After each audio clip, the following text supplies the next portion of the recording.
while I'm looking at it. So there's a gas bottle under here, which is a swap bottle. So you just take it into a Bunnings or a gas station. Doesn't matter which one. They'll all swap them over.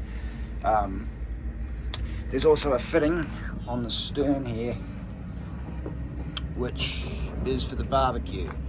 Barbecue would be rested up here somewhere at this point. Over on this side, there's an aft locker here, which has got fenders. It's got a solar shower. It's got additional ropes. It's got another gas bottle and a wash bucket.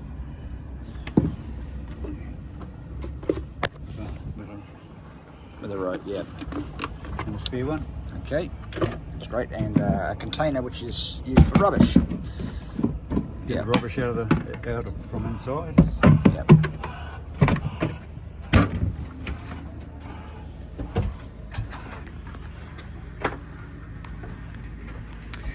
Yeah, fishing lines up here, which are operational. Yeah. Do you have like a tackle box or something for the... Two tackle boxes. Tackle boxes are there. Okay. One for the long lines and one for the rods and that. Yep. Yeah, those are the long lines, which just get for trawling when you're moving along. Yeah. They each have a rubber shock cord. Okay. And it normally just goes around a winch or tied anywhere because when the fish, because you know there's a fish, you know, it takes the shock out of them and it doesn't tear out of their mouth. Okay, yeah. Binoculars. Oh, down here we got the EPIRB. Just small toolbox, handy, you know, straight, you know, very, very close. Yep. In terms of locking the door, there's a key somewhere for the... So when you go away, you can lock that up. Oh, don't bother, but yes. There is a key, okay. Yeah, that key there is for the on the outboard motor. There's a big padlock. chain. Yep. And there's a padlock on there which locks the fuel tank and the motor and the boat all together. Okay. And that's the key for trying to undo that. So there's... What about for the main door here? Yeah. Oh, there's two keys on there. Yeah, two keys on there. All right, okay, gotcha.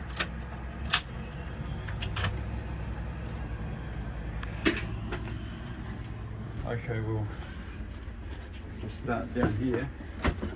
In the bow. Right in the bow. Spare TV. There's a man overboard thing that goes on the aft rail. Okay. I don't have it because there's no one to throw it to me. Nothing else there. Electrical.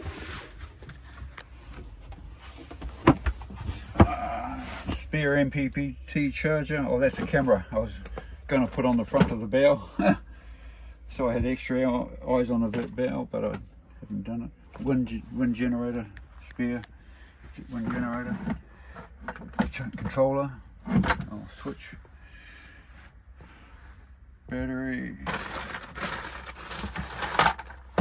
Just bits and bobs of electrical.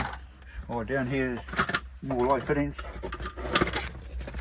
Replacement light fittings. Yeah.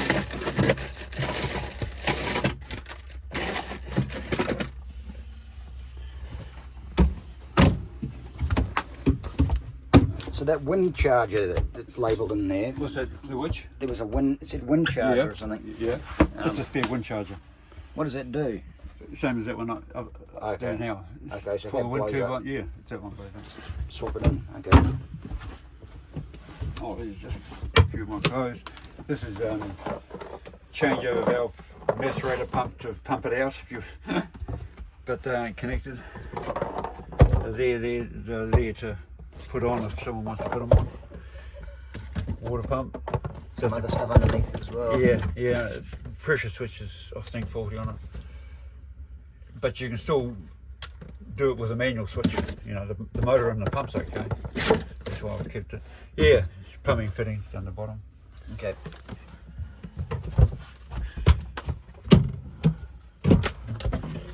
240-volt leads. That's the 15 amp one. You see the earth pin's a bit bigger than normal. Okay. It's bigger than these ones. So how do you plug into shore power? Yeah, I'll show you that. And these are longer ones, of course. You can go further. And anything 240 volt leads. We'll take that and we get there. If we dive back and forth all the time, we'll lose where we are. Okay, yeah. There's nothing much in there. Bit of art stuff. Painting. Spare TV antenna. And electrical wires. And power supplies and more 12 volt stuff than anything, you know, spare wires.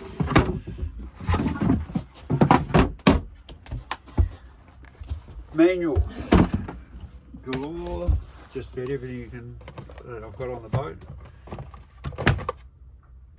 Some are broken down, just got electrics, one's probably electronics, one's probably motors. Oh, inside there's the spare part, a print off of the spare parts service manual. Yep. For the motors. Yeah. Stationary. So you don't check the oil on those outboards. You only once a year you can check the oil on those outboards. If I beach the boat, if it's getting close, I'll do it then as well. And the procedure for checking the oil is in these manuals. Yeah. Yeah. It'll be in there.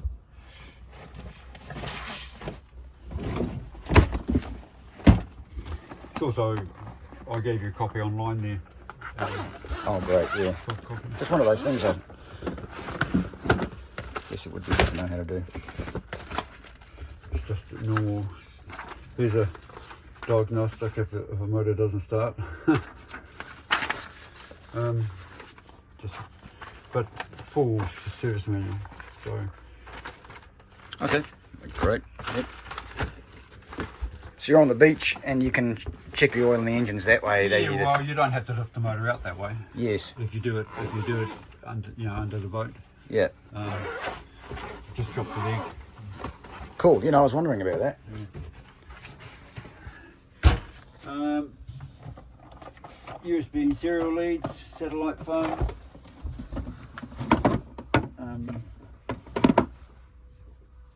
Sextant.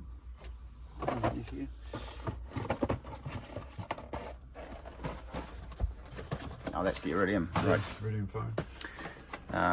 It's been tested. They put a SIM card in it in Cairns. So I was wondering what to do, whether to put it up or not, liven it up. But it worked. Yeah. It's still so slow that it's hardly worth it. If I was going overseas, I would.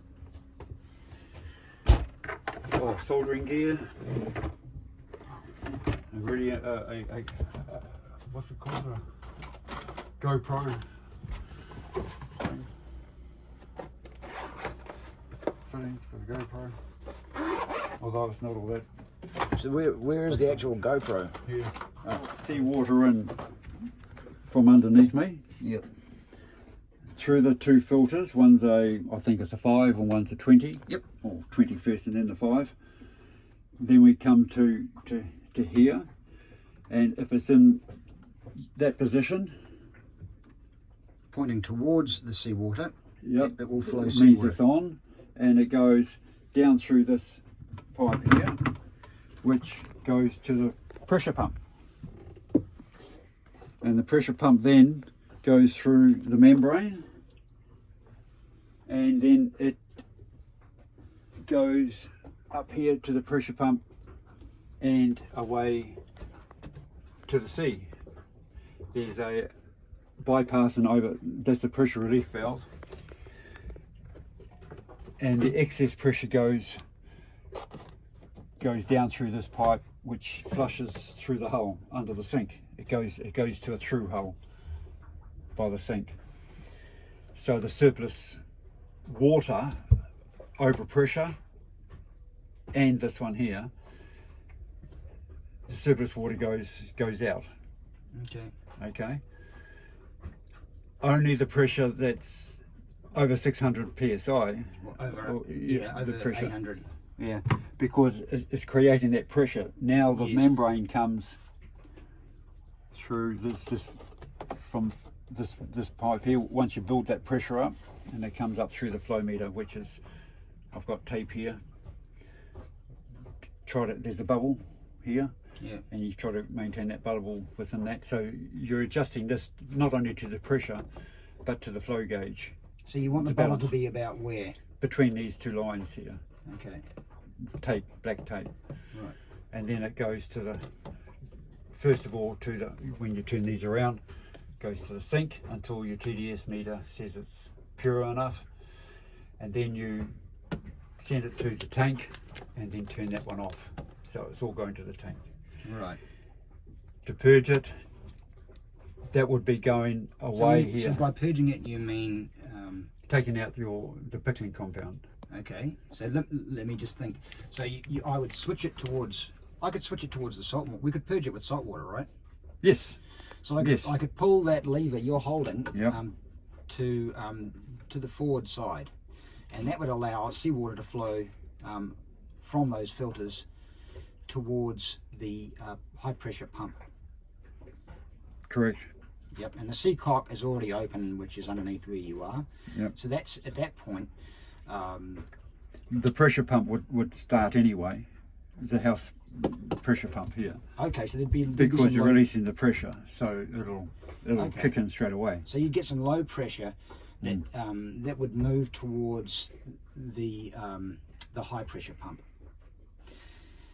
Yes, and just go through the high pressure pump anyway. It would just go through it, and it Yeah. would get as far as the membrane, where it wouldn't get through. Because in order to get seawater through the membrane, you need a lot of high pressure. Membrane is like having It's just a closed- very, very, very, very, very fine filter. Yeah, so it's probably at that point you probably have to turn the high pressure on to get water to flow through the system and to. Of any great volume, yeah. So you turn at that point. Once I've pulled back on where your hand is, I would turn the high pressure pump on, Yep, and water would start flowing through the membrane, yep. and pressure would start to build, and I would see that. No, it won't start to build until you start to wind it up.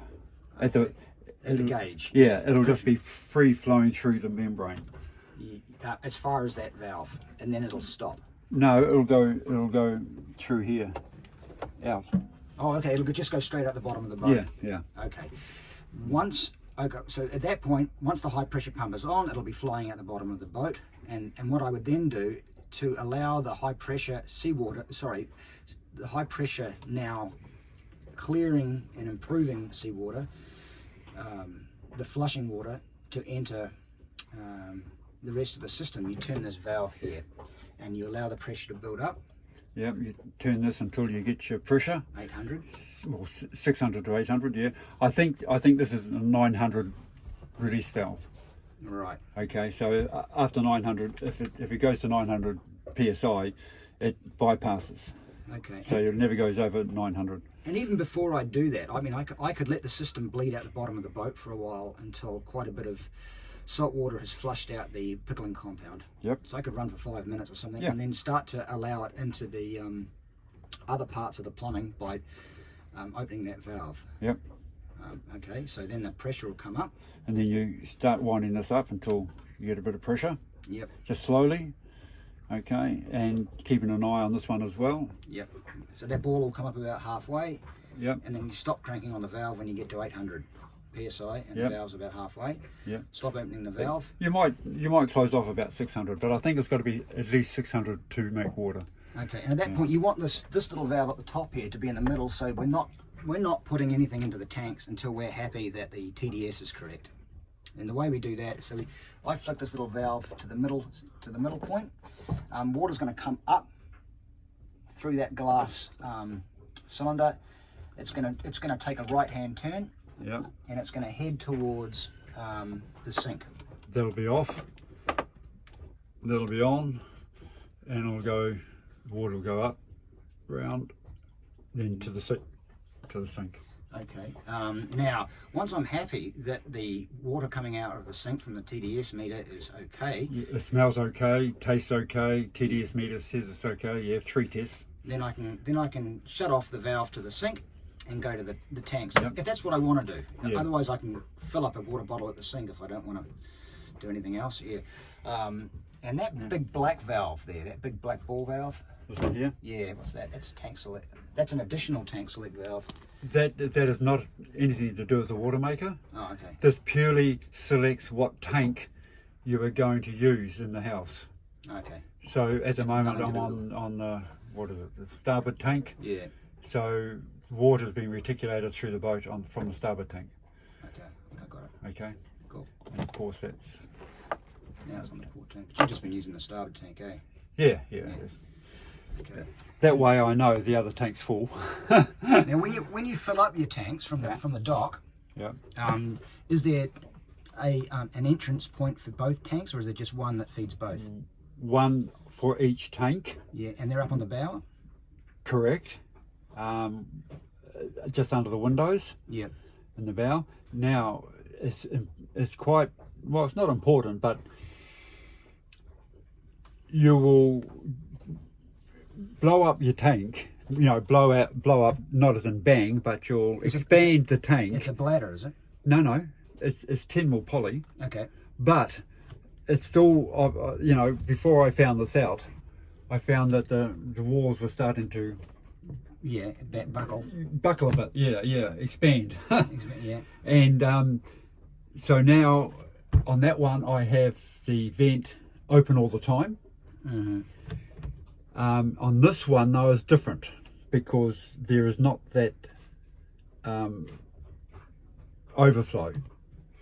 This one Sorry, this one being the port side tank. I open this up so it goes to the sink. So the air comes from the tank Yeah. through here. Yeah. So you just So I'll put that on there. So this normally would go. Well, it does go to the port tank here. Yeah. So that's on. I've turned that one on and that one off. So the air is escaping to the sink. comes there through the sink, but you've got to have the sink tap on as well. So the reason that the air is not able to escape is because the hoses are tight fitting where it's filling up. Yeah. Or it doesn't escape quick enough Yeah. because it's going about 2 meters in a bit of a snaky Now fashion. you said the starboard tank has a breather that's currently open. Yes. Let's have a look at that. Okay. And the way I fill this one up,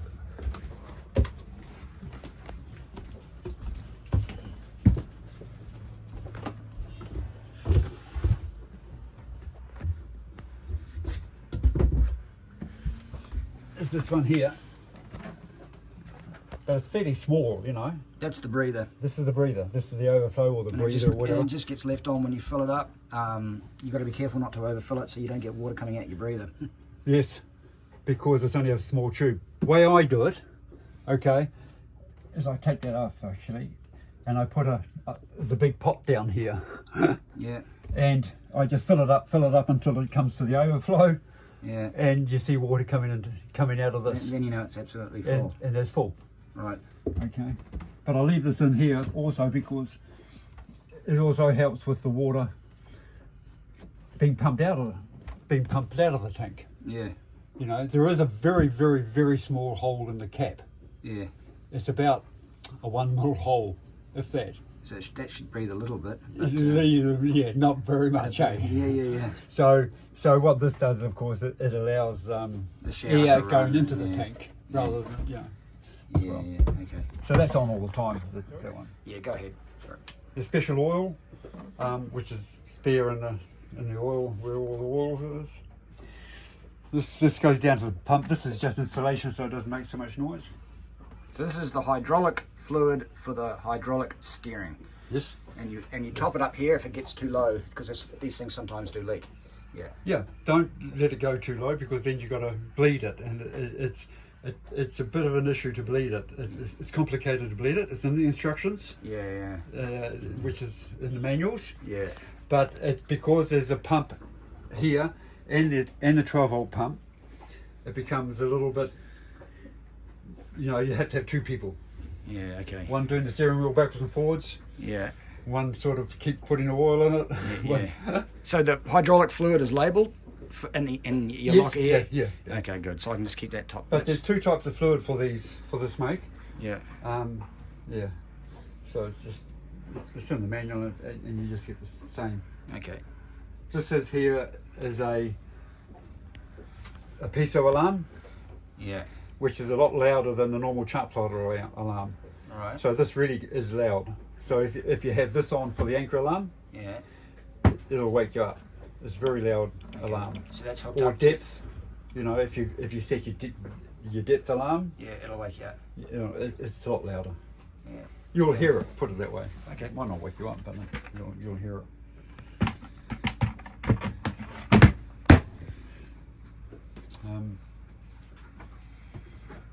So this is shore power. Or generator.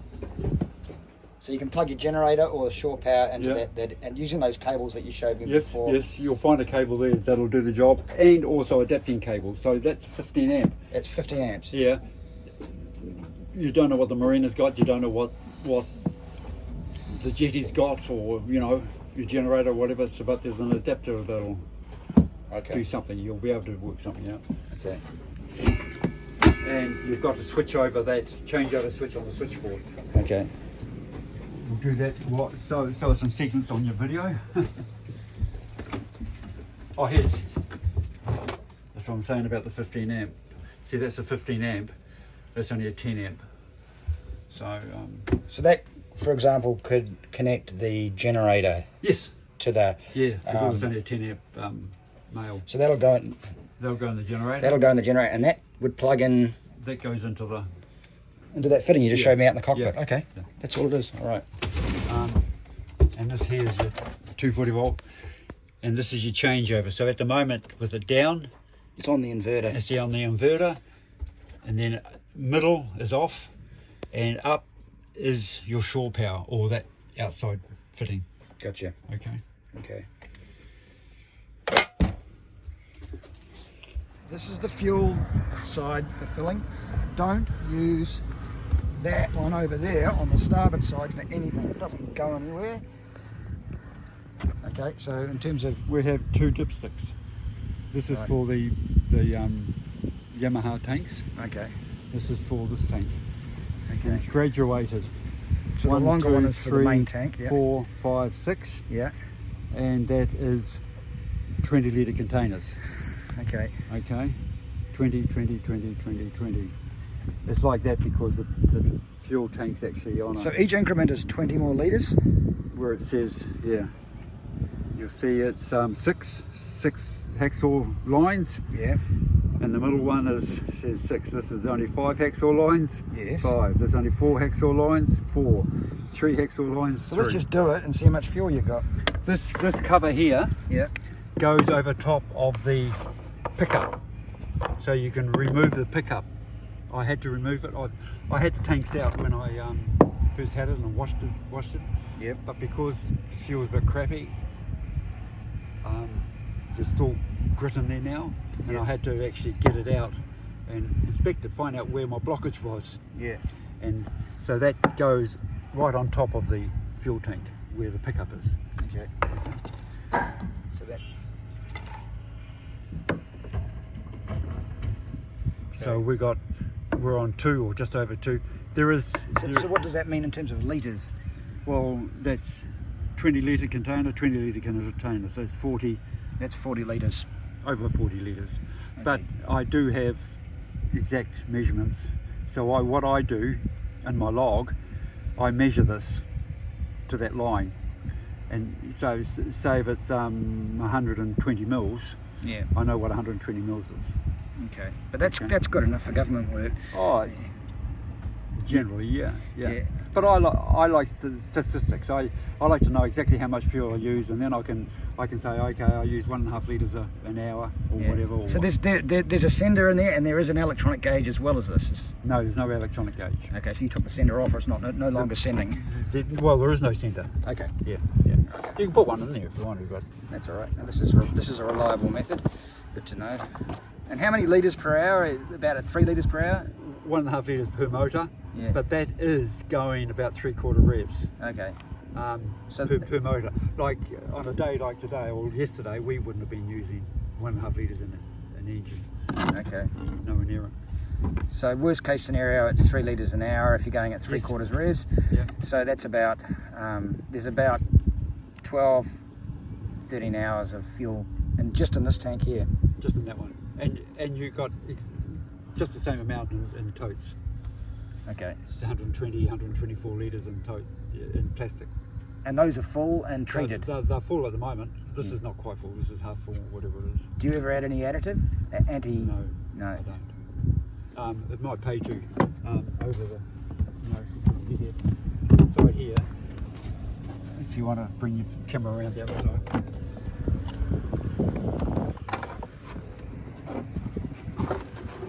There is a clear bowl filter here before the water trap and the fuel pump, and that can tell me visually the raw condition. Quite often So you what might see. What are you seeing there at the moment? That's, If you leave that in the sun, that's great. yeah, that's good. That's just all clear. So if there's If it's got because it's horizontal, you might get almost looks like silt, but it's not silt. yeah, I think it might be the varnish from the petrol. right. Okay, which is not good. And so I can visually see that, because the water trap here on Yeah. the bottom of this doesn't show that. Okay. It's gone through the filter type of thing. How often do you drain the water out of the bottom? Oh, whenever I inspect it and feel like it. Okay, so you just But I actually, undo there's a little nut on the bottom you undo, Correct, and yeah. you just drain it into a cup or whatever. yeah, but it doesn't do it by itself. You put the motor on for a short period of time, and it'll pump it through. Right. So how do you manually put the motor on? You just turn From that- the switch up top. Okay.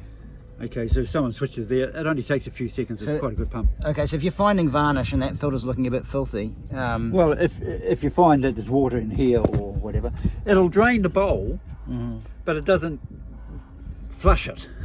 yeah. You know, there's one screw here. See this plate here now, I can take out. There's one screw here, Yeah. and you just lift it out of that little holder and bring it up here. Yeah. And then you can actually take that bowl off and clean it, Yeah. Yeah. Okay. you know, or So change the filter. So you've obviously had some issues with dirty fuel, and Yep. how do you address those if you're out in the middle of nowhere? What's the procedure? I change over to the totes. Yeah. Okay. Those, Yeah. that little tote that's behind the engine there. Yeah, you yeah. just take those out, put them on the cockpit floor, and connect up the hose, Yeah. and then you address it whenever you want to. Right. Okay. Sorry, I don't create work for myself if I don't have to. you know. Right. Yeah. Yeah. No. If Absolutely. it's like this, yes, I'd come and work on it, you know, while I'm still motoring. Yeah. Yeah. So you change. So what you would do if it was getting a bit dirty, you'd change that filter. You'd drain the you'd flush out, If that's dirty, I would change that. Yes, and the spare is located. in those drawers. You know, Yeah. I showed you that filter. Yeah. There's the spare filters in there. It was on the starboard side, wasn't it? And yeah, in fact, I back flush. If they're not bad, I flush them back out with petrol backwards. Mm-hmm.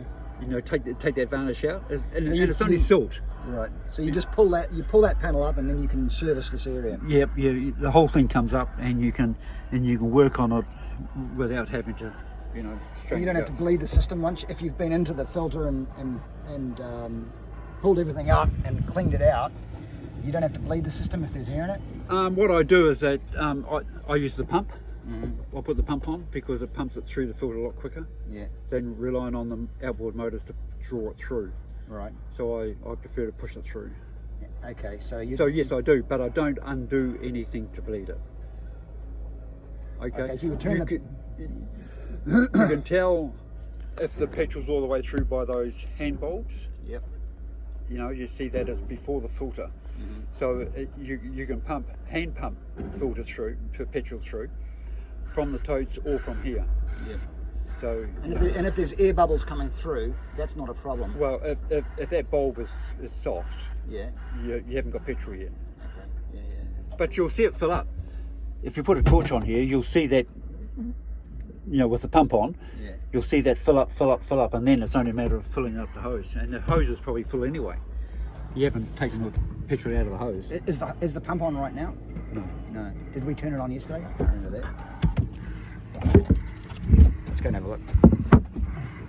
Sorry, it's I'll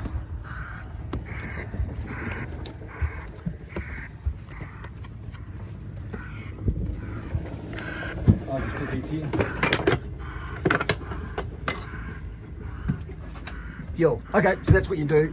First thing you do before you get going, yeah, you turn the fuel pump on, and now we've got fuel in the engine. You definitely do this if you work on the filters in the front there. Yeah. You know, taking it out and bleeding them, or But it's also necessary to run the engines if you're connected to the front fuel. if you want to. You don't have to. There's enough to drag them up. Okay. But it's nice to have that on to start with. Okay. You know, once it starts to get this momentum through. So we may or may not have turned that on yesterday when we ran. Didn't. We had it off. So the fuel pumps in the outboard motors is sufficient to pull the engine. Yeah. Providing it's all clear and not struggling. Yeah. Okay. Like if it's filter's starting to Get full back. a bit clogged up, Yeah. you might get a bit of.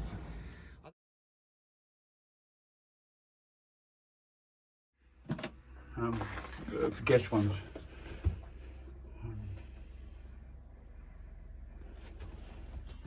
Spare gas cylinders for life jackets in the bottom drawer, I think, down there. Oh, okay. Because you can't travel airlines with a compressed gas cylinder. Right. So yeah, there's this bottom drawer.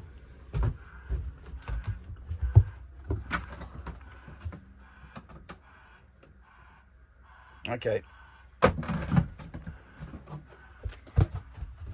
Oh, under the floor here.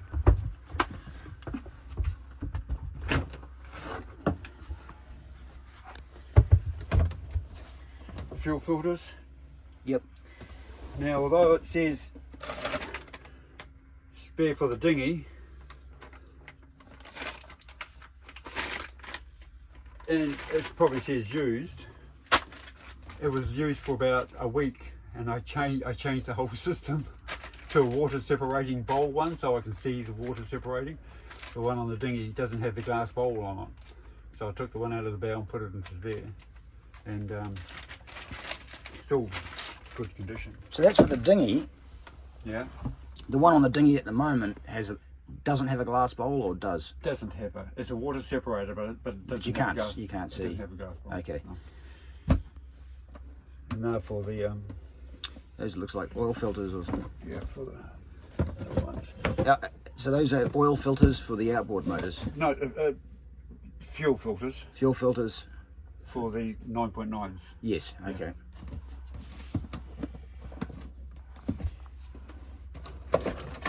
Bow, spare for bow. Here it says good used, so spare parts, impellers, O-rings,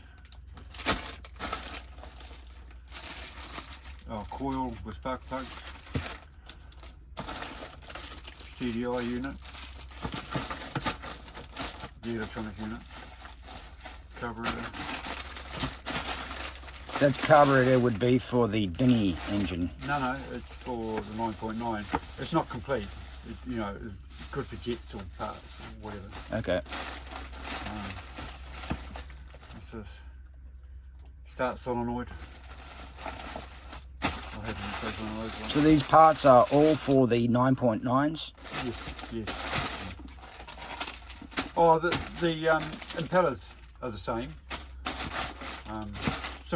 Some parts will cross. Yeah. Yeah. Start solenoid.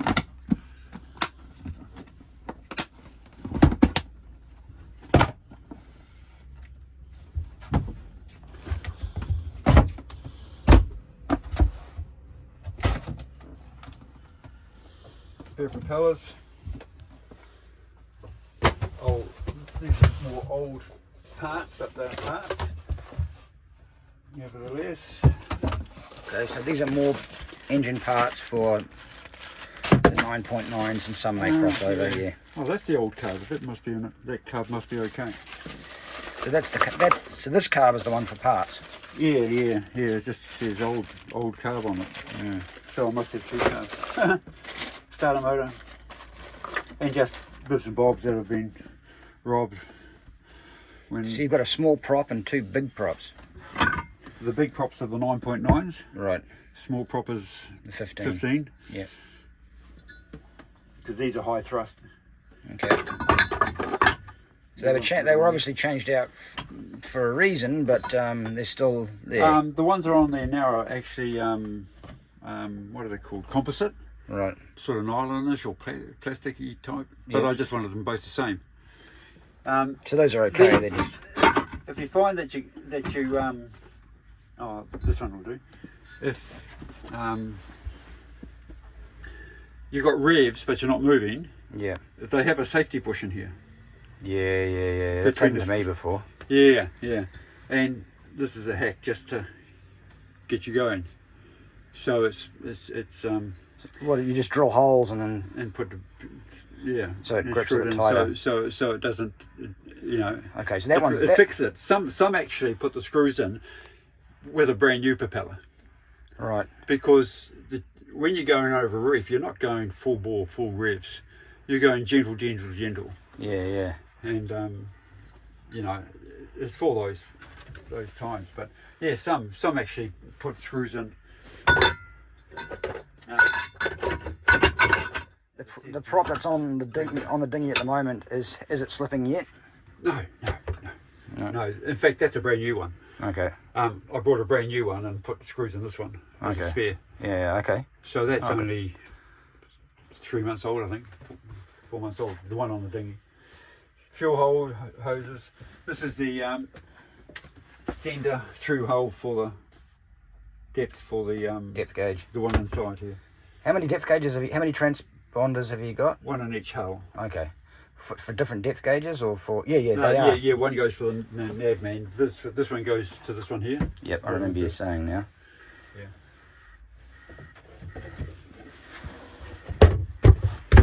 Oh.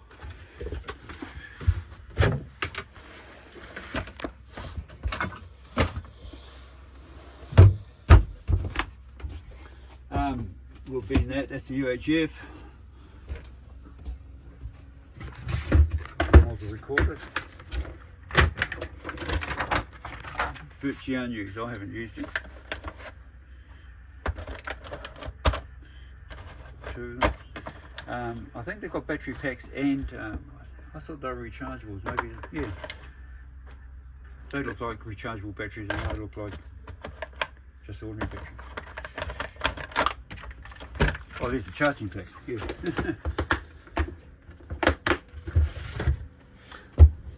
Printer normally just goes in there. All your chargers, your leads, chargers, for the vacuum, for my toothbrush, which I'll be taking with me. Oh, that's the charger for that. So all your chargers. So the iComs would just turn on. It doesn't need... Oh, yeah. Supposed to be licensed for an HF operator, but Yep. been over that. I'll probably be taking my Burgie, these 3. Yes. These 2. That was a gift from my son. As you can see, it's from the Caribbean. That's my home port Burgie. In here.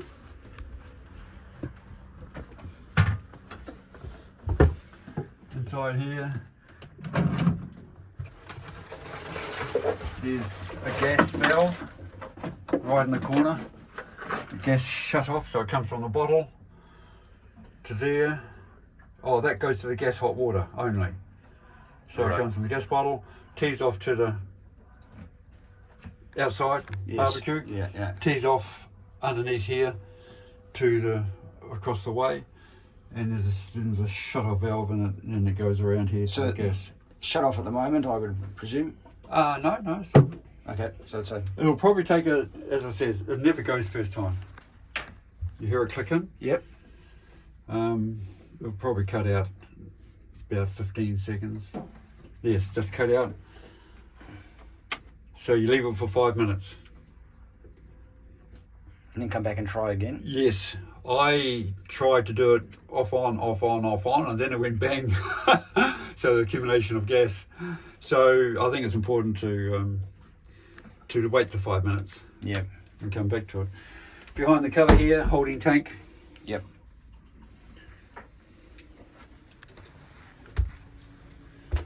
Oh, your grab bag. Yep. Just more handy tools.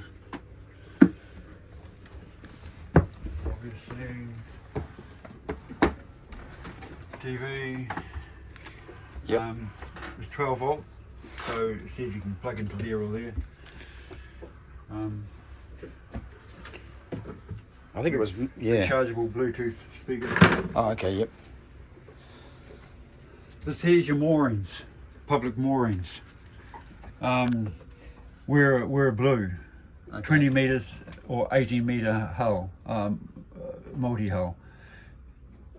The yellow is to 9 meter multi-hull, and then screen is it? Screen, Yeah, 18 meter.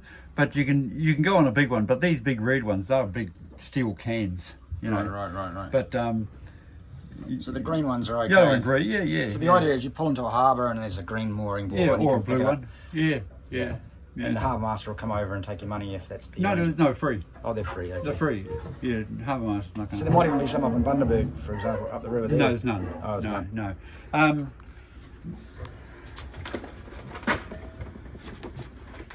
So Bundaberg, I guess the boats were at anchor up there then, or on Yes. private moorings, yeah.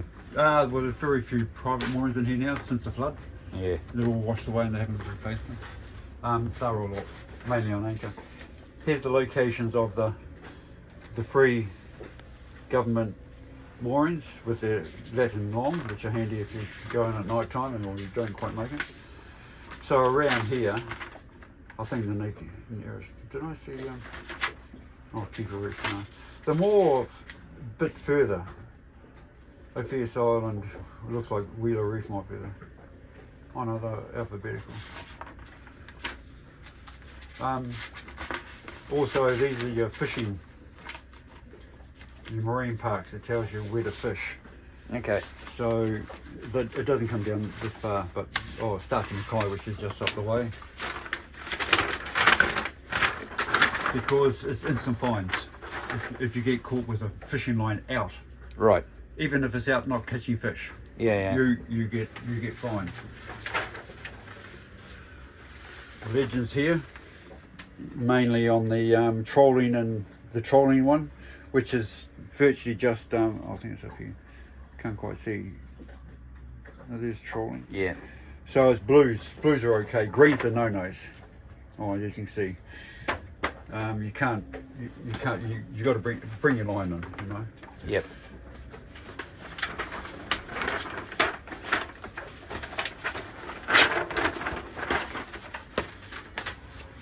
So I use these religiously. I don't want to be fined. I don't want to do the wrong thing actually. So they're there. So I guess, yeah, and we went through most of the stuff yesterday, so I guess... Yeah. These are just lights. Centre. There's two of them. Oh, that's your Wi-Fi. There's a Wi-Fi dongle here, which means it'll transmit all the Wi-Fi data to your phone or anything wireless. Right. So it's got some kind of local SIM card in it? No, it's no SIM card. It's just Wi-Fi. Okay, so where is it getting its signal from to provide to other devices? That is providing to the other devices. Right. That is the transmitter. Right. Yeah. Okay, and so what is it transmitting? Numeric data. Oh. You know, from the chart plotter. Yes. Yeah. From the chart plotter, it's the depth. Okay. Wind Sorry. speed. Yeah. So Yeah. yeah. If you have, But you get a free app online. Yeah. That can receive That can- NMEA data. Yeah. Well, display data. Yeah. Yeah. Okay. Gotcha. Batteries are underneath here. Should have a quick look underneath here. Yeah, I haven't seen it But, here but yet. It's a great- behind the batteries, Yeah. there's battery, what is it called? The battery leads, battery charger, So they're all properly secured anyway. and a dinger. Yeah.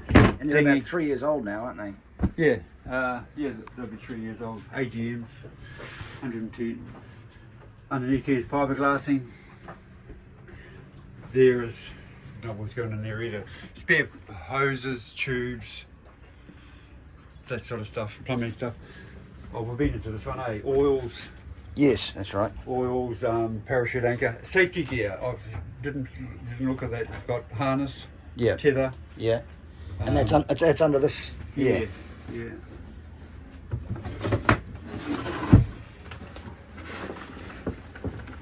Tether. Oh no, that's a harness. That's another harness. That looks like a tether. So you can either put it onto a fixed point, like a forestay, or you know. Yeah, you were showing me something like a wire that goes from. Yes, water- a jack stay. The jack stay. that I put onto the opposite bow cleat, Yeah. and It goes diagonal across. diagonally across, Yeah. and then comes around back, and I tie it onto the rear targa there. The rear I tie it onto here, so I can clip it on before I leave the cockpit, and then walk all the way around Okay. to. At Gives night. you access to most of the deck. Yeah. Yeah. Well, it gives me access to the Genoa.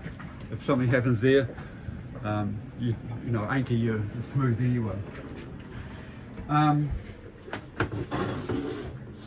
Yeah, and the water filling up. Will.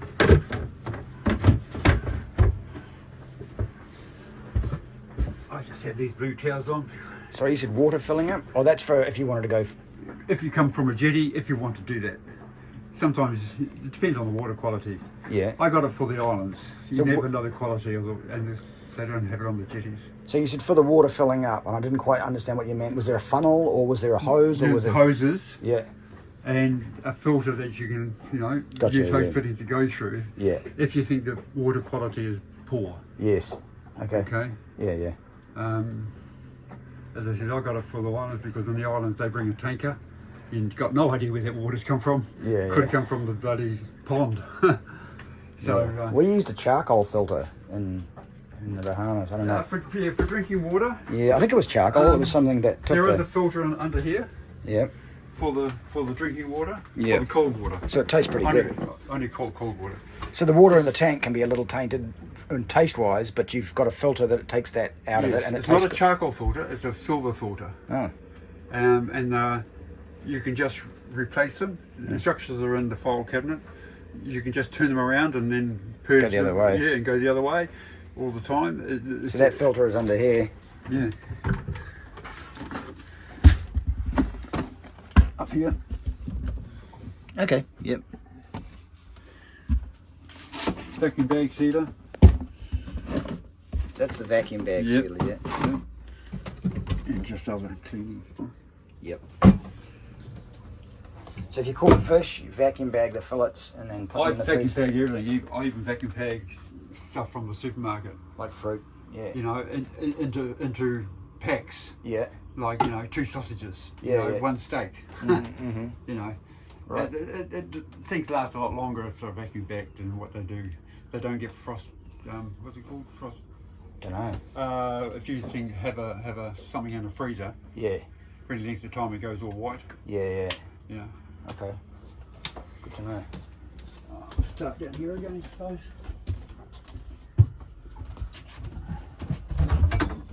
And here are your water maker filters. Oh, your polisher. Yeah. Water maker filters now. There's no spare membrane, but you said you can get those made up by. Well, you just go into a shop and buy them. Right. Shop that sells membranes. They're a standard size. Right. So to take the old one out, and I'll see how it works. Yeah. Yeah. So the old one's in there at the moment. It's just pickled. Yeah. I've had it out and had a look at it, and I thought it was okay.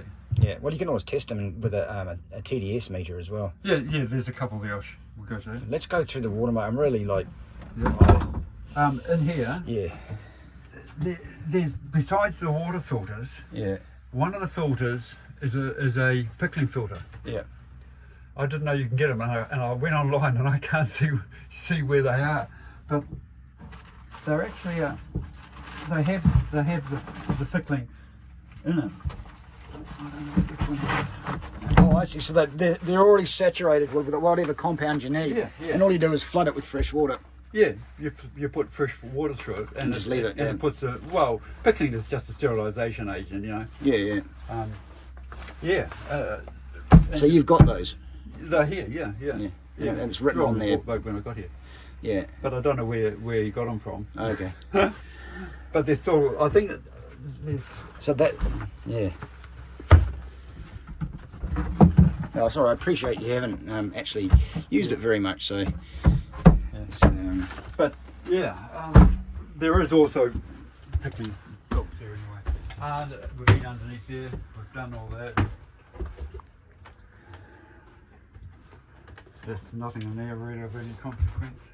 So, in order to use the hot water in the bathroom, the solenoid has to be on here. Which is here, yeah. Stupidly.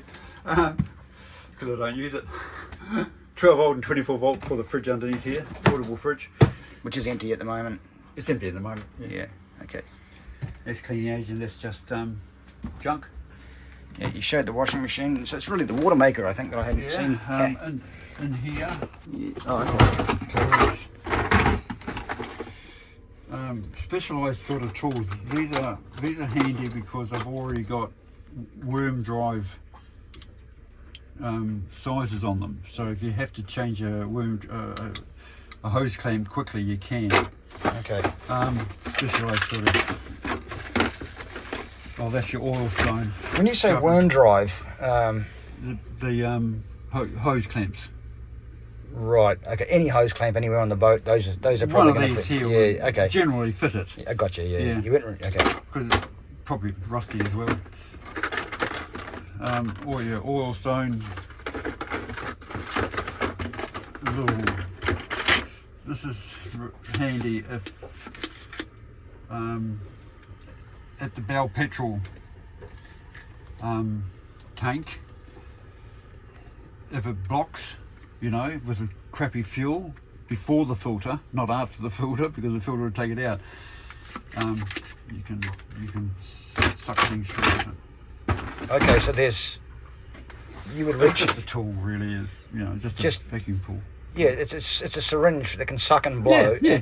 And there's a fitting. Suck and blow, correct. Yeah. So it's like a plunger for unblocking a drain, and you've got a drain somewhere in the fuel tank which is accessible from the bow. Yes. Which you can reach in and use this tool to. Yes. Like if a grit blocks up the intake tube, you blow like hell. And you go red in the cheeks, but you don't have enough pressure to blow it out. Yeah. That there, you know. Yeah, give you a bit solution. more. Interesting. Yeah. This is engineering tools. Yeah. What else? Plumbing tools, compounds, tape. Oh, this is your water purifier for the tanks. It's for water tanks. You know, Australian outback water tanks. I thought it better than chlorine. Sound making stuff, patches. So do you ever add that treatment chemical to your water when you top them up? You do. I think doing some research on it, it looks like it's. How much do you add? Just a teaspoon or what? Yeah. It's got written on it. Oh, it's got written on it. Okay, that's all right. I've written on it instructions. Water sanitizer. I think it's a hydrogen peroxide. Sure, yeah, it's probably bleach. Yep. It's electrical. So just to covertise, not very much because there's a spare fridge cooling pump. Yeah. Water pump. Gas soldering on. This here is a detector alarm. Standing, grinding. Motor. more impellers, just quick stuff. Special tester to test your CDIs. Spark plug. CDIs. The electronic board. Okay. You need a special type gadget that'll go into the meter, because for an instant like this, a meter won't pick it up. So what this does is it's got a big capacitor on it, so it evens out that spike. Like every time I spark. You're an electrician, aren't you? What's that? You're an electrician. I don't have a bloody idea what you're talking about, but I'll have to read about it. A spark plug spanner, Yeah. spare spark plugs. What's this one? Oh, fuel pump. Yeah. At the front, a couple of filters, which one's in the barrel, one's in the dinghy.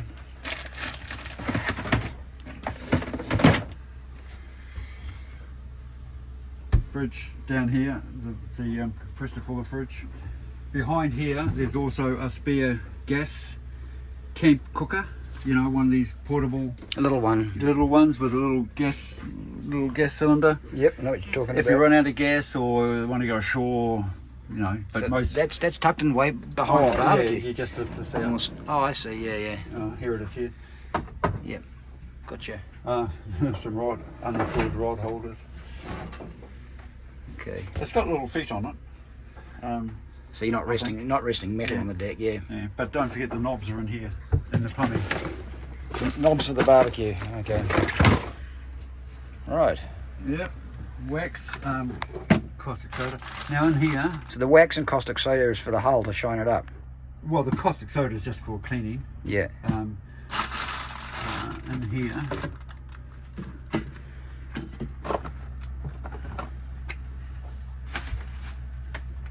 somewhere, oh here it is metabisulfate, which is pickling compound. Yes, it is. Yeah. Okay. I was Okay. wondering where I heard that came up. Yeah. If you've ever brewed beer or wine, it's kind of a good solid. One thing that will kill a membrane is chlorine. So if you've filled your water tanks, You got to use distilled water you've got to use distilled water. when you pickle. And just to flush it, to flush it. If you put water through any water that's chlorinated through a membrane, it'll kill it. Right. So if you back flush it after you finish it, with water from a tank which has been filled up with it, you'll kill the membrane. So I've changed the system so you can fill up the tanks with chlorinated water. But what you do is when you start making your water, you have to run it for a little while first.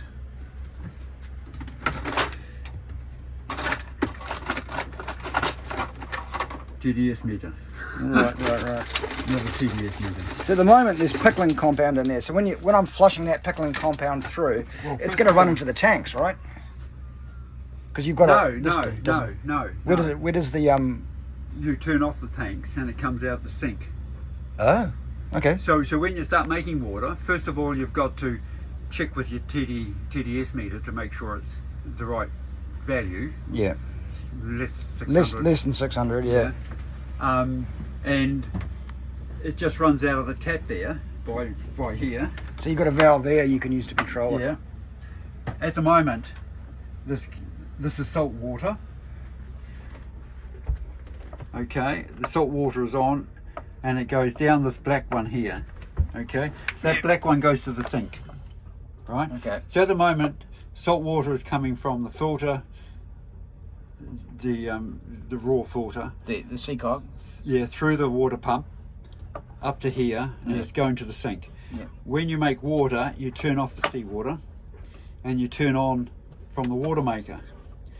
So the water maker is making water through the membrane, coming through here, through the flow meter, and this will be off, and it goes to the sink, and you run it through the sink until your TDS meter says it's pure enough. Right. And then you can come and turn it to a tank, Yeah. whichever tank you want to fill. That's off of course. Whichever tank you want to fill, and you turn off going to the sink. All right. and then it just fills up to the tank. Okay. Either or. Okay, and you'd have to turn the seawater back on, so you're providing... Later on, yes. Once you're starting to make water, you would turn the seawater on. Okay. So once you finish making water, you fill up a bucket Yeah. with fresh water, which you use to pickle.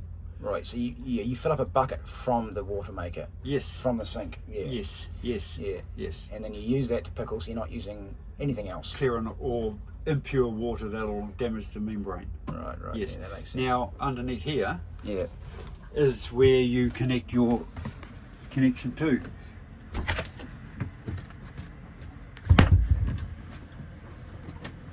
Here.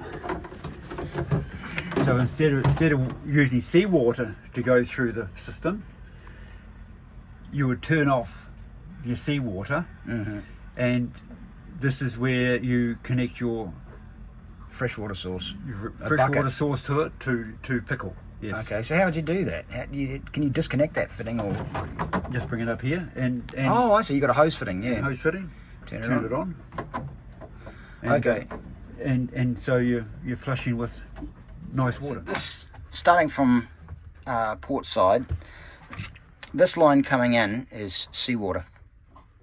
Is that correct? Correct.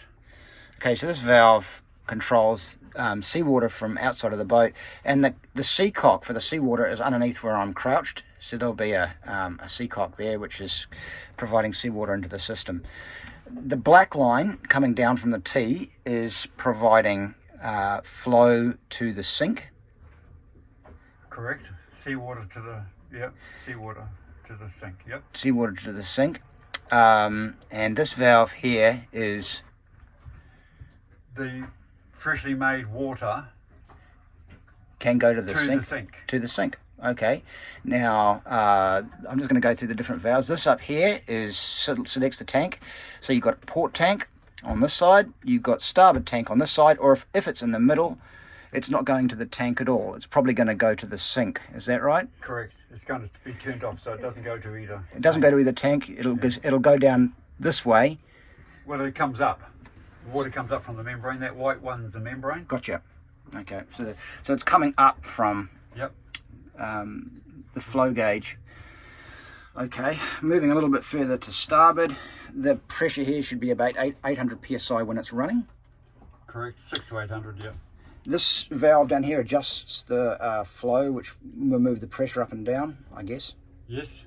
And you start the pressure pump with it completely wound off, so there's no pressure. So completely wound anti-clockwise. Yeah, you don't want to start the pressure pump under load, so you Turn it off you anti-clockwise, it's and already, then it's already anti-clockwise probably. so then you can start the pump up, which is behind me. Correct. Yep.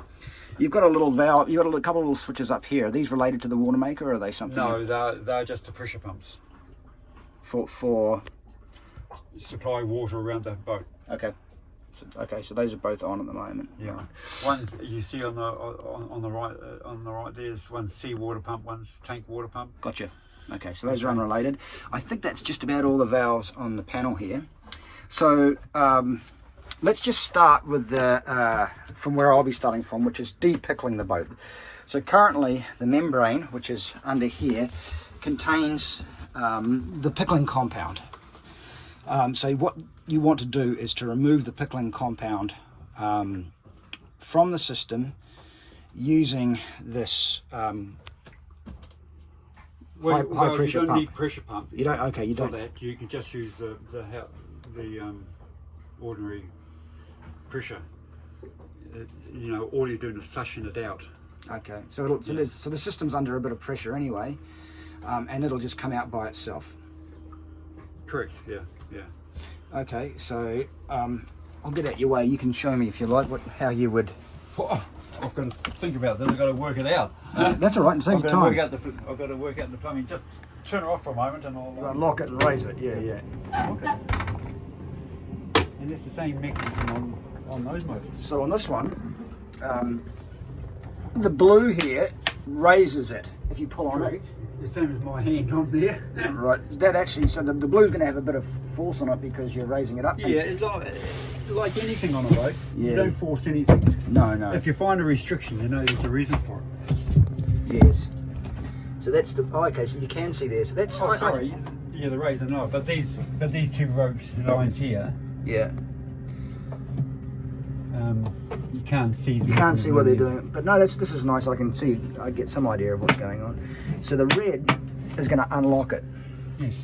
So in a moment, if I pull on the red here, Yep. that's unlocking it. Yeah, but you've got to pull the blue. It As has you- to go as you- past that cantilever or that locking mechanism. Okay, so let me just try that. So if I keep a little bit of tension on it, Yeah. And that's enough. and then now it'll raise. I need to be filming this. So you just lock the engine up by just using the cleat, and to release it, you're just going to let this off gradually, and Normally I'll wrap it around a few more times than that. sure, okay. As you can understand, there's a lot of tension on it to Gradually letting the engine down here.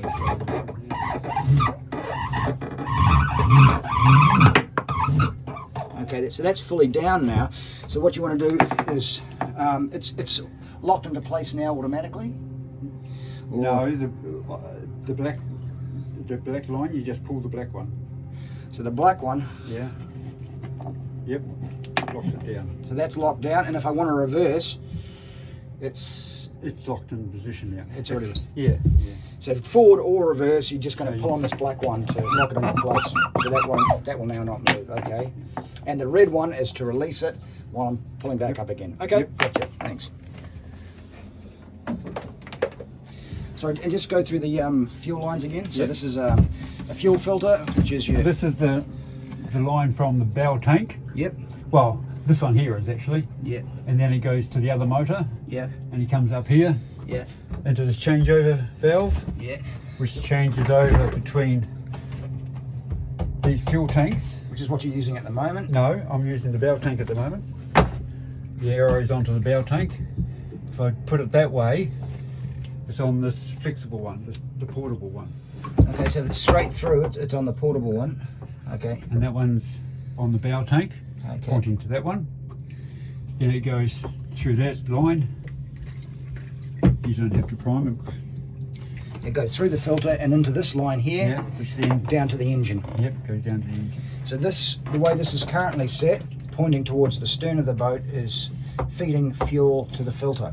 Otherwise, if you switch it the other way, it'll to the bow of the boat, it'll feed fuel to this other tank. You would take this tank out and lie it down here, Yeah. straighten it through this hole here and hole here, All right.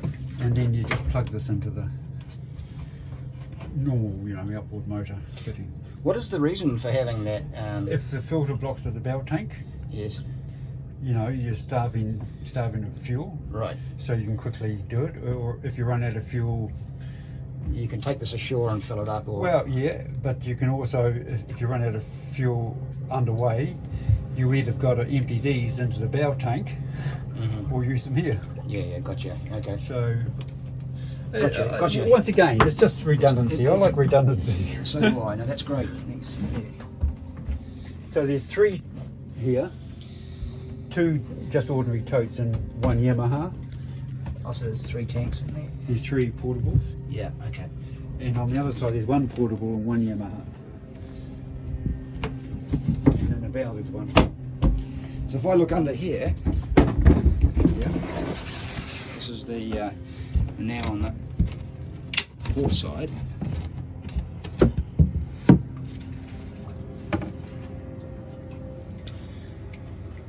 Okay, so there's another switch, which is the same arrangement, is it? It's exactly the same arrangement. The red line is the fuel from the bow tank. Yep. Once again, we got the petrol tanks underneath. Okay. Great. Same string arrangement with colours. Okay.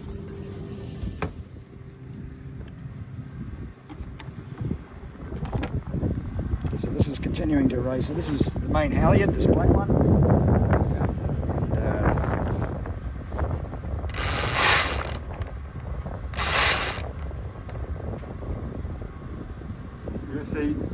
up there on the steps, Yes. and you see the small battens Yes. can get caught on the lazy jacks. Yeah. You're pretty much into the Like wind. it is there. Sorry? Like it is there.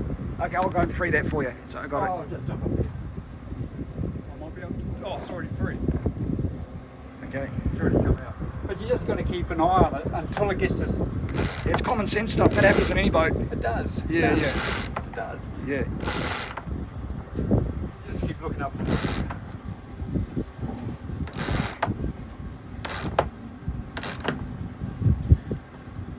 Seems a little tight, boy. Nothing fell in it. I'll go up and have a look for you if you want. Make sure there's. Oh, I can see. We'll start with the winch and get some stuff. Yeah. That's moving.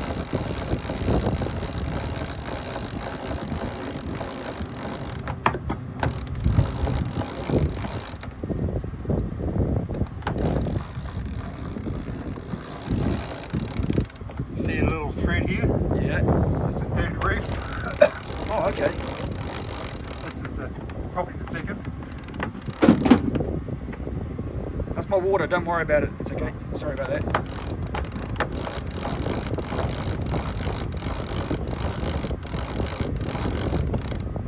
Do you want to tail that for you?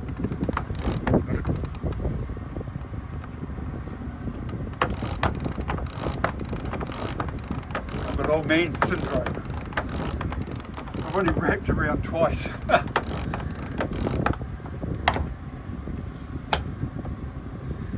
Just put the clutch down. You just put the clutch down. Oh, that thing. Yeah, okay. Acts as a safety as well. So that's 4 times round now. When you're getting towards the top, you've got 4 wraps on that, so there's obviously quite a bit of strength involved to get it up. Yep. Okay, you've got one final. That's as far as you need So to I go. don't really have to look up. That little mark on the line is the final.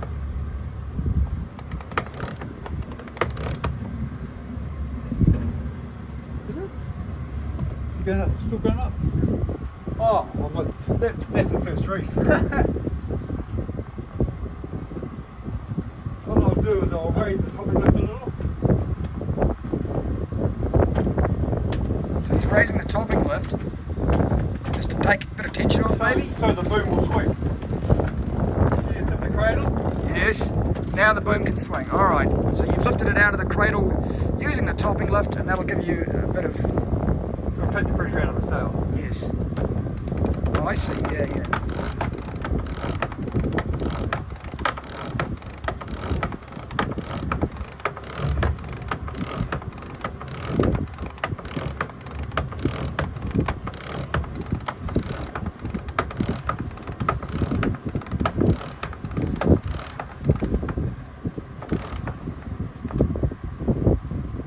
Just see if we've got pressure in the sail. There's our mark here. So we must be close.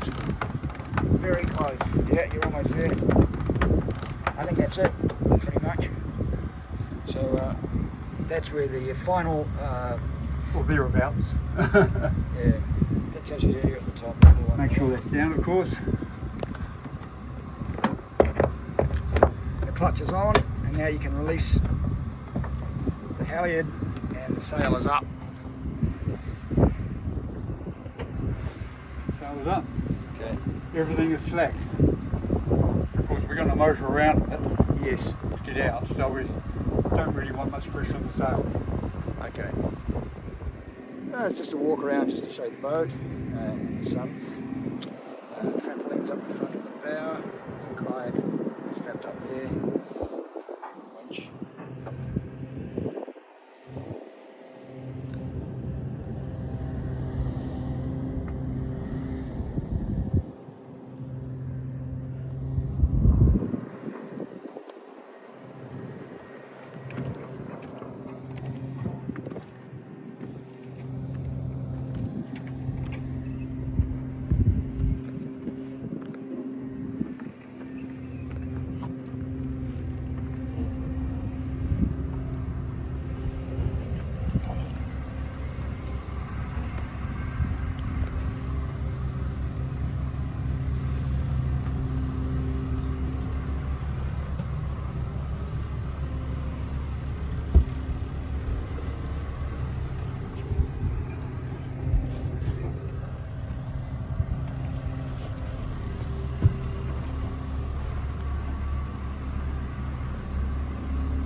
So these cockpit benches are easily long enough to sleep on.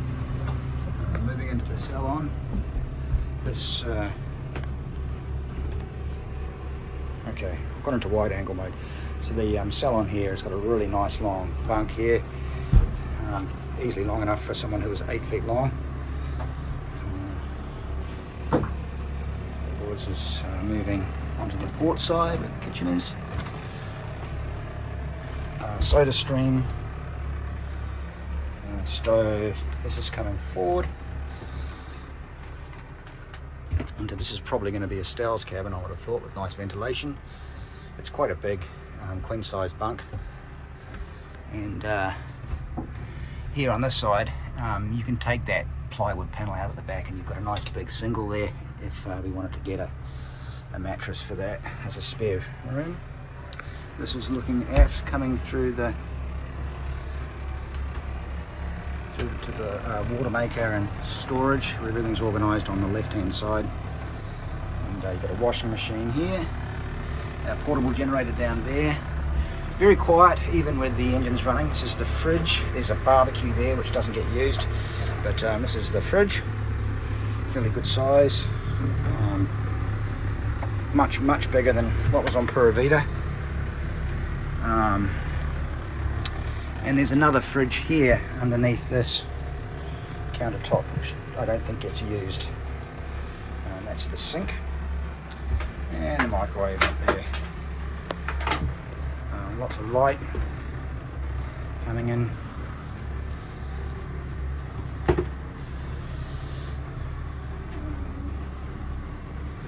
That's the air conditioner unit.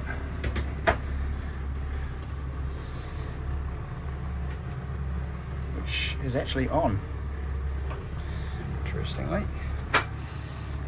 Running nice and cold. So this is a workbench on the starboard side with the where all the charge controller for the solar and the wind generator are.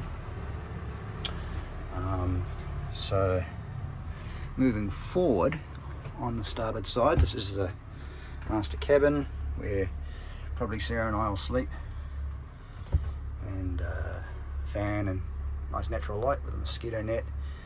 There are mosquito nets for the whole boat. There's also a GPS there so you can keep an eye on what's going on when you're at anchor. It's coming forward, tons of storage, and this could actually be another single bunk if you wanted it, although there's not much height over where your feet would go, but up this end you could certainly put another mattress in here and your feet would be down in the end there. So a good size single for one of the kids. Storage. So looking aft, now moving aft, nice library and a bench there, which could probably also be extended out if you wanted to make another single here. Into the bathroom, wet weather gear hanging here. This is the head, which has got an electric flush and a holding tank, linen, bathroom, so there is hot and cold water, and the shower is up top there. Also another shower on the transom. Just moving up into the main cabin again.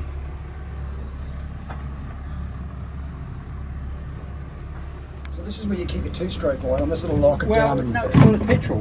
sorry, petrol. I do have one pre-mixed, and I've in fact probably got a little line up there. Okay, so it's saying it's two-stroke. Yes. So I can use it straight away, but it gives me the option of this one. I can, if I run out of fuel for the 4 strokes, I've still got another 5 litres to get me out of trouble if I had to. Right, gotcha. So, but you know, that's where the oil is in there. Okay. And there's a funnel and that sort of stuff in there. And the ratio is about 100 to 1? I do 75 to 1 Okay. on recommendation. 75 to 1, yes. Because it gives a bit more oil. Just lead They improves say- the longevity of the engine, I suppose. Correct. Yes. They say if the engine gets... So we just pulled in the anchor as far as the bridle. The bridle comes right the way through, and as soon as you can reach the hook, disconnect the bridle, and it goes around this cleat here.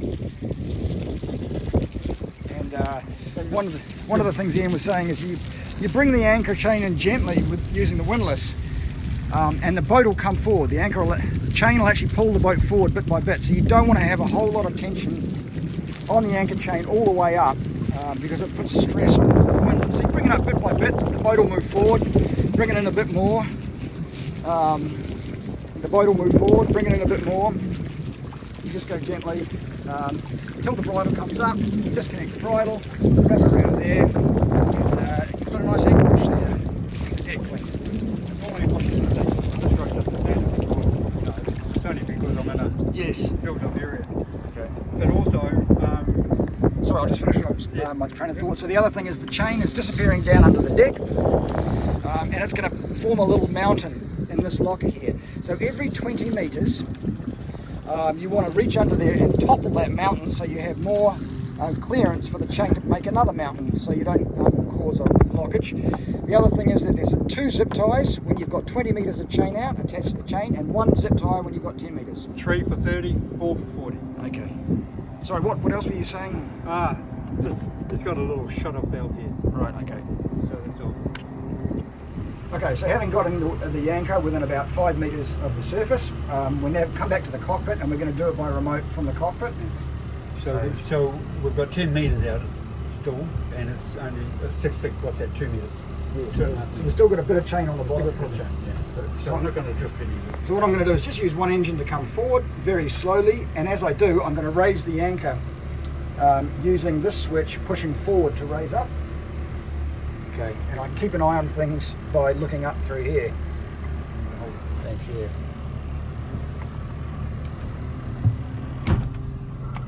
And put your other hand on the only one I idle. Because idle's about the right speed. Yeah, I can see we're coming forward still. Yeah, that's right. You just steer where the anchor is, or the chain. Oh, did that clunk? Yep, a little bit. Oh no, that's all right.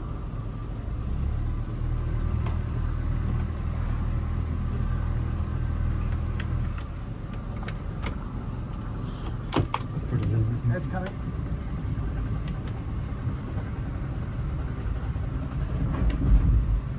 Are we up? Starting to clunk, yeah. So I'll just have a quick look Yeah. and make sure the anchor's in a secure place. And put the hook on.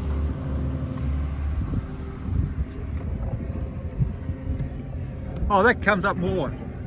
Okay, so I'm going to bring it up from here, just quickly. Yeah, bring it right up. It'll twist right, yeah. It'll come around. Yeah. Okay, that's all the way. I'm Yeah, gonna put give the- it a quick hose. I'll put the hook on and give it a quick hose, or Yep. do that later. Yeah. Oh, bit further than that, and then take the slack off the chain. No. Put the hook as tight as you can. Yeah. The hook's taking the strain. Yeah. There's a lot of tension on this end. Yeah, that's right. So put the hook as far as you can forward, and then release the chain. Got ya. And now release the chain just a little bit. Yep, that's it. Okay. All right. And if there's a lot of mud on there, Let's give it a quick hose. yeah. I'll turn your camera off. So we're just raising the spinnaker.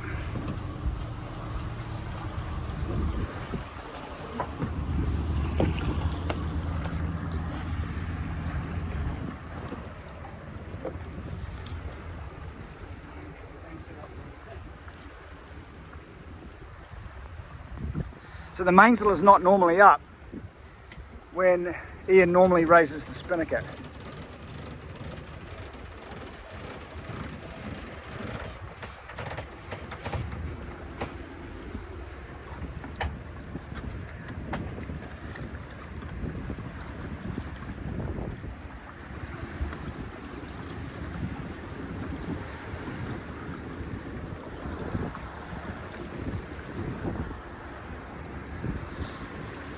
It's all straight.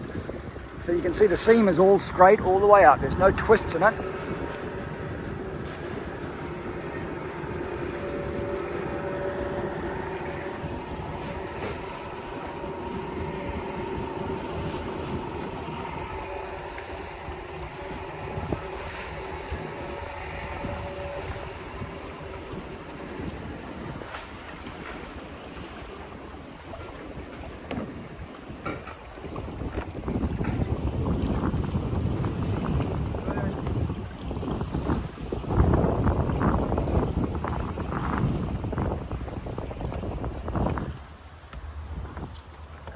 So this is the equivalent of the Genoa sheet, which is being led back through the clutch, through this pulley here, and then, sorry.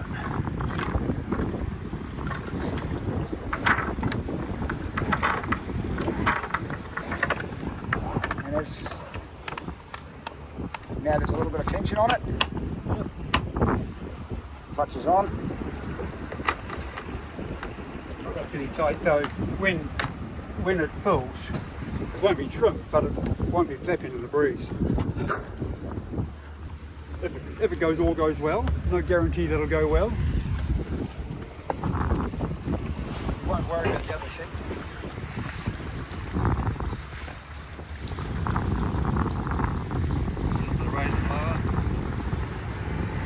So that pulls the bag off. Pulls the spring up, which raises the salt. And goes up the seam. That's why they put it in the seam. One is on the outside of the hook, across the inside. We pull up the inside one. So we're pulling on the inside one to raise that hoop up. And because there's a large accumulation of sail at the bottom, I like to just take the slack off. Let's bring up the sail again.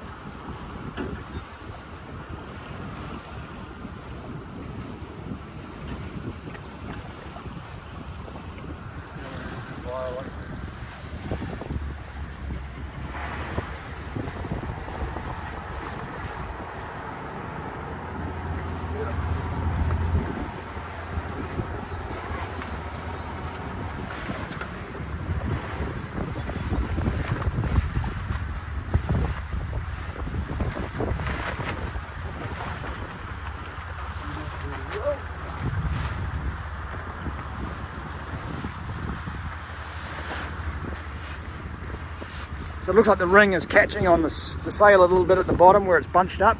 So just working it loose. So when you pull on that halyard, it lifts freely up. And it's caught again by the looks of it.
Sorry? Yes. Oh, there she goes.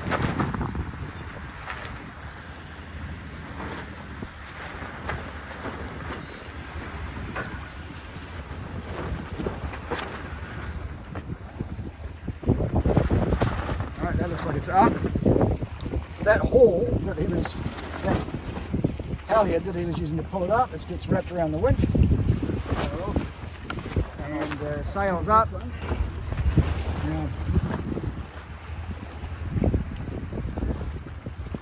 It's easier to do it in the centre and then bring it over.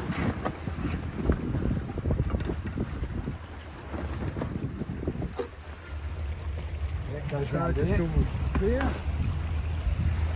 And you just Come back to the cockpit once you're at that point where those lines have been secured, and pulling on the spinnaker sheet, This is trim.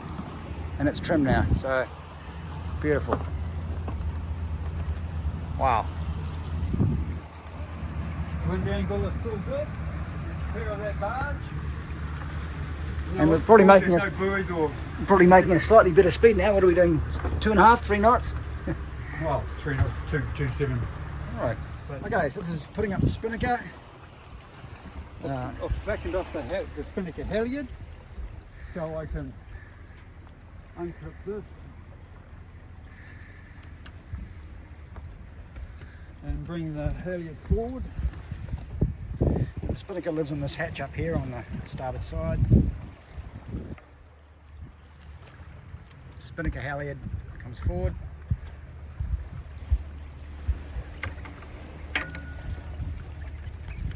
Leave it there for a minute.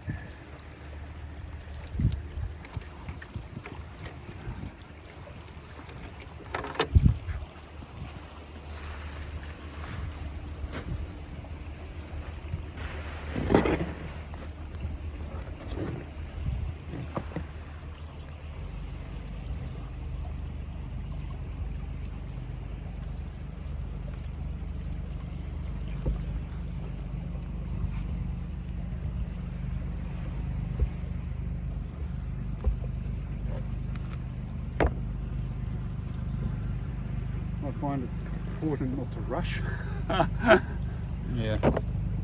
because there are a few lines to sort out and make sure they don't get tangled with the Genoa. This is the what's it called? Tack, is it? Yeah. So which side's the mainsail going on? So the wind's coming from this way. So we want to have the tack on this bow. So we go around. So the wind's coming from the port direction.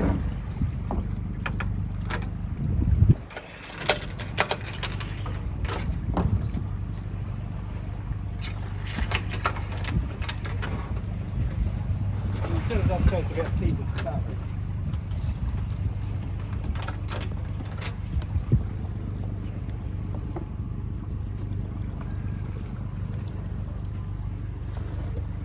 This one, we won't bother with it.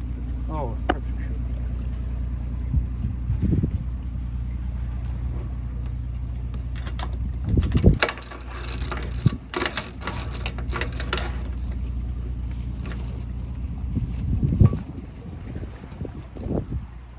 So these are the equivalent of your Genoa sheets. Yep, we'll Bottom. that one shouldn't be used. This one here we'll have to pull closer later on. And trim it. So everything's clear. So this here can go forward without any restriction.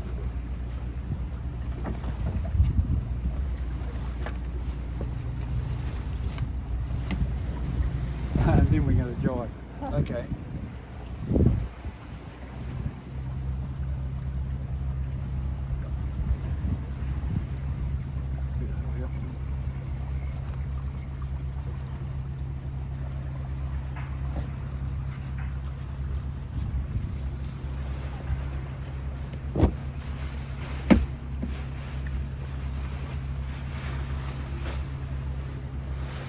This seam here, Yeah.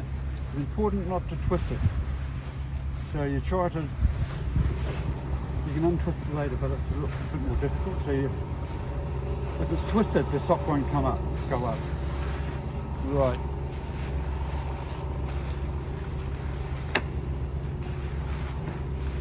So you want to untwist it as you're bringing it out, so it's the seam is straight. Yeah. Just yeah.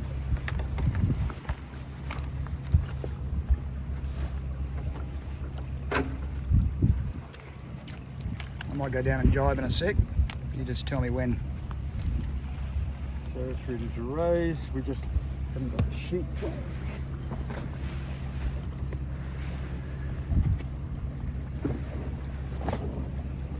do is raise it and put the sheet on.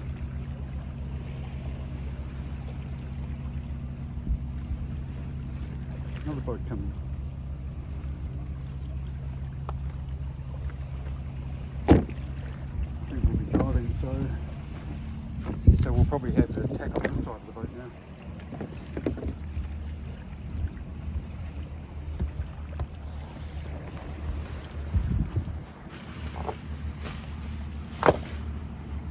Okay, I'll just go raise it.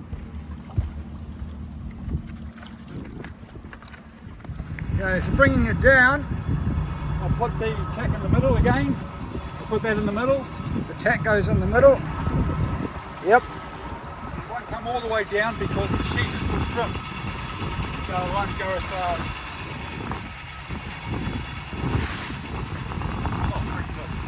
That's pretty close. It's almost all the way down now. I can just check it out. Loose that off a bit.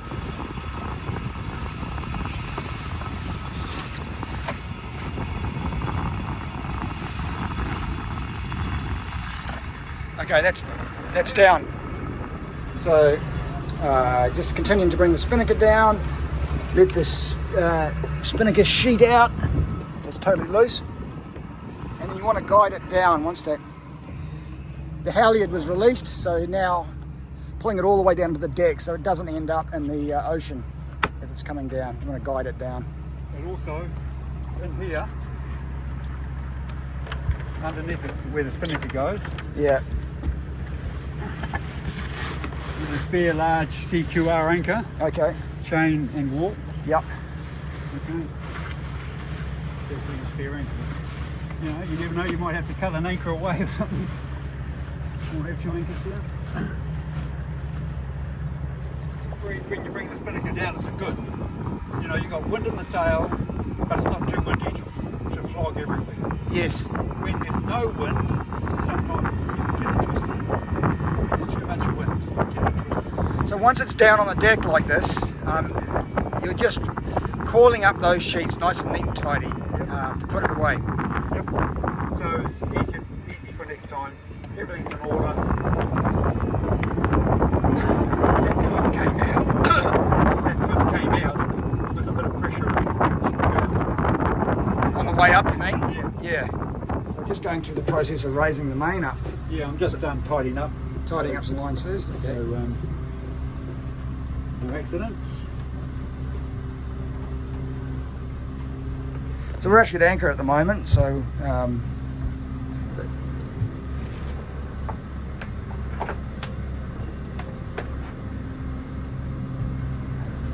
Oh, this one.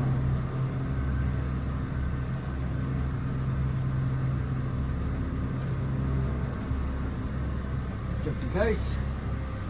Okay, we'll put the main up now because Yep. you know you're filming at the same time. We don't want to do it out there. yep. We can always bring it down. So first of all, you've got to slacken off the sheet in the Travelers because you don't want pressure on the sail when you raise it. Okay. So we just want to make sure that There's no boom tension. can There's move. no tension on the main sheet. So we just flick off the Traveller and so we can move that. Okay. At the moment, it's still the boom is resting in its sleeper.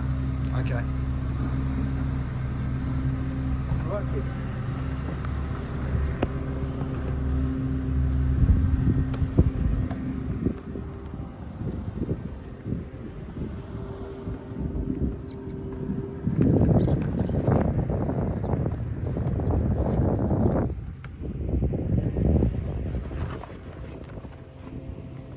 I had the halyards away from the mast.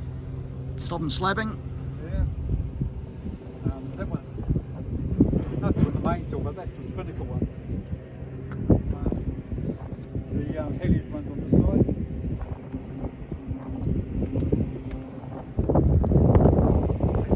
Take that out.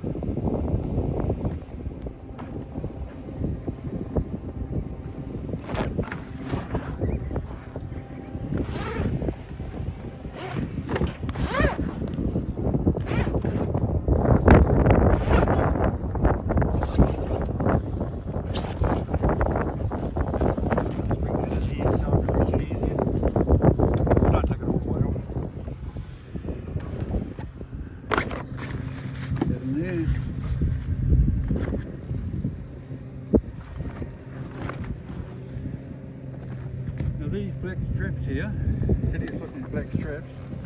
I originally had the spinnaker pole up here, and I changed it to tie it on the outside.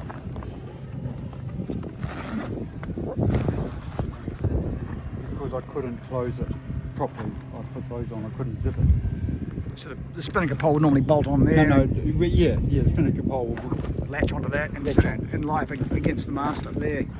well, it used to. Yeah. That's what was my original plan was. Yeah. But it didn't really work out.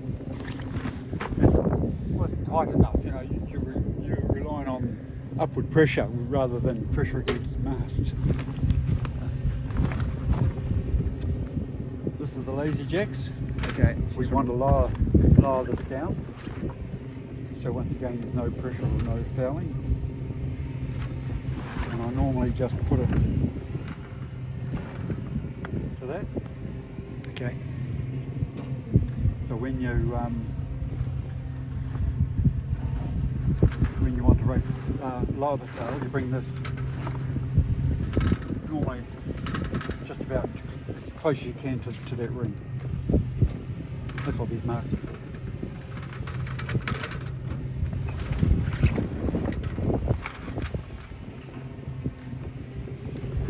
Now cunningham or downhaul is slack, okay, because you don't want to raise the sail and the luff, and this is the tension. The luff, if it's already tensioned, you can't. Right. You know, it's hard to. So that's once you've gotten going, you can come forward and tension this forward. Yeah, you put it up as much as you can. You can't tension a luff from the masthead. It's Right. too long. Yes. Too much friction. So Right. you do it as high as you can and tight as you can. Yep. And you do the final tension on the bottom half. Right. And this line you adjust from here. You don't. just make sure that it's slack. There's enough Yes. Yeah. to raise it. Okay. This is also for the first reef point, Yeah. which is just under the batten. But you. So we're just about ready to. Underwater has that on there. Just about ready to raise the sail, I suppose. There's a few things to watch out for when you're raising the sail. One is the battens catching on the line, on the lazy jacks. On those knots or something. The lazy jack as it Yes. comes up. Once it's past the first two battens, it's fine. Yeah. And the other thing is the halyard can get fouled in the steps, Right. so you've got to sort of have tension on it. At the moment I've got tension pulling the sail down, Right. right? So we've got to just take that tension off, and I just manually get tension on it so it doesn't flap around, come around behind a mast step. Right. So as you're pulling it up, you're keeping a bit of tension on this as well. When you're pulling it up, it doesn't matter because there's tension on it. Oh, I see. Okay. You know, it's just the initial from me walking here, but with more on the boat, it's a totally different kettle of fish. Yes, yeah. See, I've I got to hope. walk from here to the winch Yeah. to maintain the tension to stop it from fouling on the Yes. steps. I've got you. Yeah. You're single handling. Yeah. Just more things to think about when you're soloing. Oh, heck yeah. No, I haven't done it in a long time, but I understand what you're saying. So this is preparing to get underway. So the Navonics has been plugged in here where it was not yesterday. I normally have that by the bed, so I can monitor at night time. So this one is normally by the bed. Okay. Well, it goes between the two. Yeah. So at night time I don't have to get up Yeah. if I think it's Okay. boat's moving or whatever, because you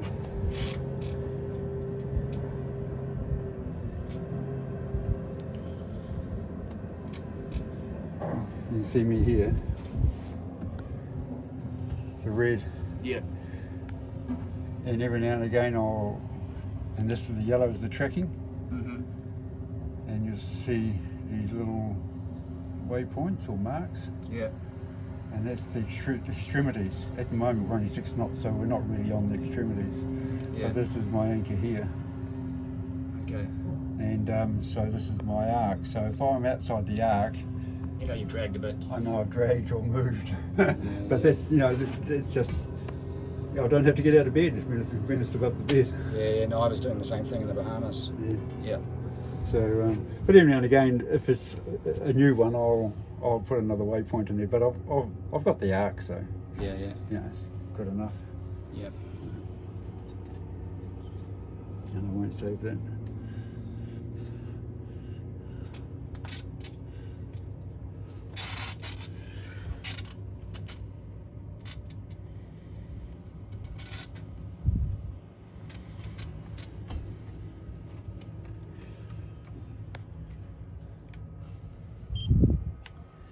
How do you ever use the radio?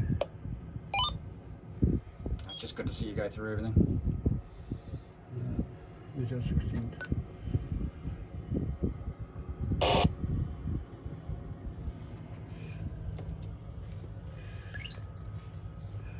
put that on depth.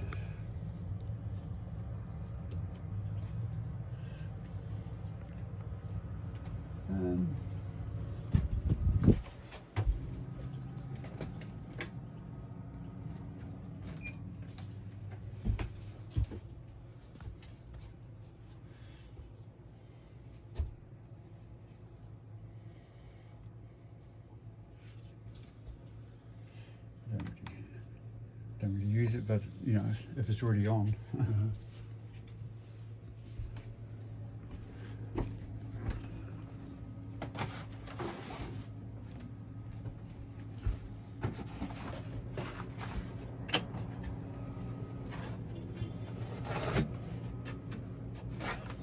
I suppose you'll want the main up. Right, yeah.